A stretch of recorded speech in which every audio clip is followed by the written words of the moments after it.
Aristócles de Atenas, apodado Platón. Se dice que nace entre los años 428 o 427 a.C. Él nace en una familia noble. Su padre, llamado Aristón, su madre llamada Perictiona. Platón tuvo hermanos, donde su hermana se llamaba Potone, sus hermanos Glaucón y Adimanto. Gracias que Platón nació en una familia noble, tuvo una educación integral donde le enseñaban lo que es la gramática, la retórica, la música, poesía, etcétera, etcétera. Hacia el año 407, Platón, con tan solo 20 años, empieza a frecuentar el círculo de Sócrates, convirtiéndose en uno de sus discípulos más cercanos.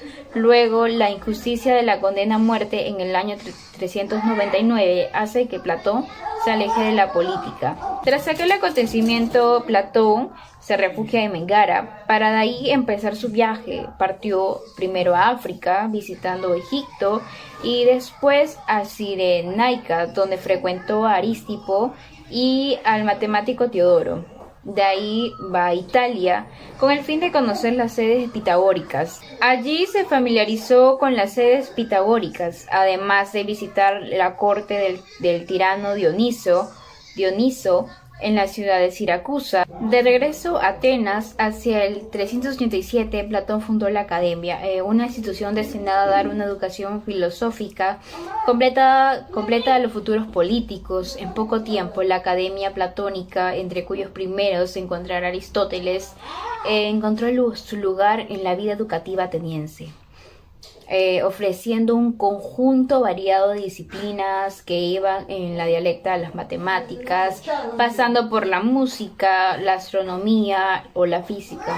Más adelante, Platón, habiendo fracasado varias veces en sus viajes a Siracusa, regresa a su ciudad natal, donde murió a los 80 años de edad, dedicándose sus últimos años de vida a impartir enseñanzas en la academia. Platón nos ha legado una obra filosófica inmensa, casi toda ella en forma de diálogos, alrededor de 36 diálogos. Se han logrado transmitir de manera íntegra, reproduciéndose en ellos mismos esquemas y estrategias literarias, también con un mismo lenguaje didáctico. Ahora les voy a relatar un poco de la obra más importante de Platón, que fue La República, la cual data en los años 370 a.C. En ella recopilan gran parte de sus ideas filosóficas. Está compuesta por 10 libros en los cuales reflexiona entre cosas como son qué es justicia, cómo es un estado justo y qué funciones tiene el hombre en la constitución de un estado ideal. Asimismo, la República supone un debate de la política, la justicia, la ética, y tiene como personaje principal a Sócrates, nuestro maestro de Platón, quien dialoga sobre esos temas con diferentes personalidades. Sócrates es aquí el alter ego de Platón, que expresa en realidad las ideas de su discípulo. En el libro 1 inicia con el tema principal sobre qué es la justicia, donde Sócrates reflexiona junto con Polemarco y mucho después con Trasimaco. En el libro 2 interviene Glaucón y Adimanto, quienes quieren saber qué es la justicia.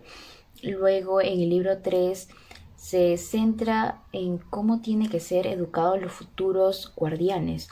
Sócrates se adentra en diferentes disciplinas que, según él, hay que vigilar el proceso educativo. En el libro 3 se centra en cómo tiene que ser la educación de los futuros guardianes. Sócrates se adentra en diferentes disciplinas.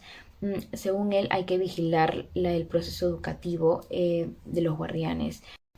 En el cuarto libro inicia con la oposición por parte de Adimanto ante las palabras de Sócrates, donde afirma que los gobernantes han de prescindir en cualquier tipo de propiedad.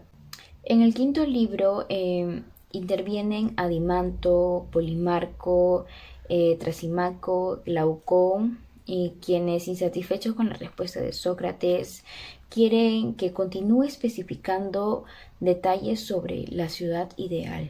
En el sexto libro, Sócrates da sus argumentos sobre por qué el estado ideal tiene que ser gobernado por filósofos.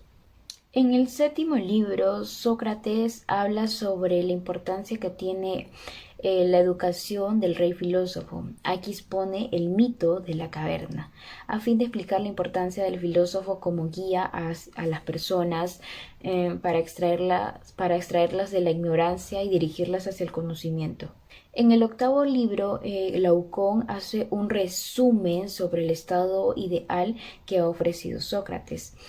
En el noveno libro, Sócrates hace una reflexión acerca de las diferentes formas de gobierno, que concluye hablando sobre el tiránico y cómo surge el hombre democrático. En el último libro, Platón indaga en el tema de la poesía y los poetas. La influencia de la obra de Platón en la zona occidental, en la cultura occidental a lo largo de la historia ha sido descomunal. El impacto que tuvo el pensamiento platónico ha sido multidisciplinario, ya que no solo ha influido en la filosofía posterior, también lo ha hecho en la ética, política, literatura, religión, psicología. Cada época ha interpretado la obra de Platón con los valores predominantes en cada momento, así hasta nuestros días. Es evidente la repercusión en corrientes filosóficas posteriores como el neoplatonismo, también en la divulgación del cristianismo, con autores como San Agustín, después en la filosofía escolástica como Santo Tomás de Aquino. La República explora tópicos tan variados como la ordenación de un gobierno, de una ciudad ideal, el papel de la mujer en la sociedad, los tipos de gobiernos, la educación en la teoría del conocimiento. Para ello, Platón se basa en diferentes alegorías, en alguna tan conocida como el mito de la caverna. El concepto de la justicia surge desde el primer libro, con las ideas propias de cada personaje, como tenemos a Polemarco, Sócrates y Trasimaco. En primer lugar tenemos a Polemarco. Polemarco considera que la justicia consiste en hacer el bien a los amigos y el mal a los enemigos. La idea de la justicia de este personaje es relacionada con un poeta griego que se llamaba Simónides. Sin embargo, Sócrates se difiere a esta definición. Para el filósofo, la justicia no significa solo disponerse a hacer cosas buenas a los amigos, sino en conocer qué cosas son buenas para ellos. Obrar justo significa no hacer daño a nadie. Por otro lado, Trasimaco considera que justicia es lo que le conviene al más fuerte, es decir, su postura defiende que lo justo es aquello que marcan las leyes que fijan los gobernantes a su conveniencia, que imponen a los más débiles. En este sentido, Trasimaco afirma que los tiranos, los injustos, son más felices debido a su tiranía. Gracias.